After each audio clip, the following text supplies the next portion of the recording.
ഇന്ന് ഇടിയപ്പം വെച്ചിട്ട് നമുക്ക് കുട്ടികൾക്ക് സ്കൂളിൽ ലഞ്ച് ബോക്സ് കൊടുത്തു വിടാനോ അല്ലെങ്കിൽ വൈകിട്ടൊക്കെ കൊടുക്കാൻ പറ്റിയിട്ടുള്ള ഒരു ഐറ്റാണ്. അപ്പോൾ അതിന് വേണ്ടിയിട്ട് കുറച്ച് ഇടിയപ്പം എടുത്തിട്ടുണ്ട്, കട്ട് ചെയ്ത് വെക്കാം. ഇനി പാനിലേക്ക് 2 ടേബിൾ സ്പൂണ് സൺഫ്ലവർ ഓയിൽ ഒഴിച്ച് കൊടുത്തിട്ടുണ്ട്. അതിലേക്ക് കുറച്ച് വെളുത്തുള്ളി ഒന്ന് ഇട്ടിട്ട് ഒന്ന് വഴറ്റിയെടുക്കുക. പിന്നെ ഒരു സവാളൻ്റെ പകുതി ചെറുതായി കട്ട് ചെയ്ത് ഇട്ട് കൊടുക്കുക. ഇനി ഇതിലേക്ക് കുറച്ച് വെജിറ്റബിൾ ഇട്ട് കൊടുക്കേണ്ടത് കാബേജ്, ക്യാപ്സിക്കം, ക്യാരറ്റാണ് ഞാൻ എടുത്തിട്ടുള്ളത്. ഒക്കെ നീളത്തിലോ ചെറുതായിട്ടോ എങ്ങനെ നിങ്ങൾക്ക് ഇഷ്ടത്തിൽ കട്ട് ചെയ്യാം. അതിലേക്ക് ഒരു പച്ചമുളക് കട്ട് ചെയ്തതും കുറച്ച് ഉപ്പും ചേർത്തിട്ട് ഒന്ന് വഴറ്റിയിട്ട് ഒന്ന് സൈഡിലേക്ക് മാറ്റി വെക്കാം.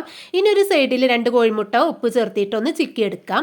എന്നിട്ട് എല്ലാം പാടെ ഒന്ന് മിക്സ് ചെയ്തെടുത്തതിന് ശേഷം ഇതിലേക്ക് 1 ടേബിൾ സ്പൂൺ ടൊമാറ്റോ സോസും 1/2 ടീസ്പൂണോളം സോയാ സോസും പിന്നെ കുറച്ച് കുരുമുളക് പൊടിയും ചേർത്തിട്ട് ഒന്നും പാടൊന്ന് നല്ലവണ്ണം മിക്സ് ചെയ്തെടുക്കുക. ഹൈ ഫ്ലെയിമിൽ മിക്സ് ചെയ്തെടുക്കണേ.